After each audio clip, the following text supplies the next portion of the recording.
மண்ணான ஆதாம் தேவனின் ஜீவ சுவாசத்தை பெற்றபோது ஜீவாத்மாவாக தேவ சாயலை பெற்றவனாக எழுந்து நின்றான் என ஆதியாகமம் 2:7 1:27 உரைக்கிறது.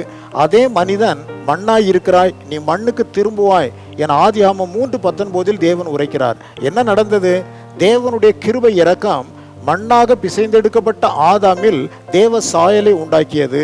ஆனால் சத்துருவனுடைய வஞ்சனைக்கு உட்பட்ட போது அந்த பாவம் தேவ சாயலான மனிதனை மீண்டும் மண்ணாக்கி போட்டுவிட்டது.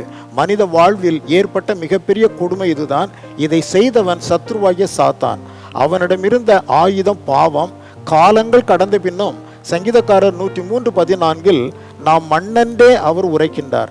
மண்ணாய் மாறிப்போன மனிதனை மீண்டும் தேவ சாயலுக்குள் கொண்டு வரவே இயேசு கிறிஸ்து வெளிப்பட்டார்.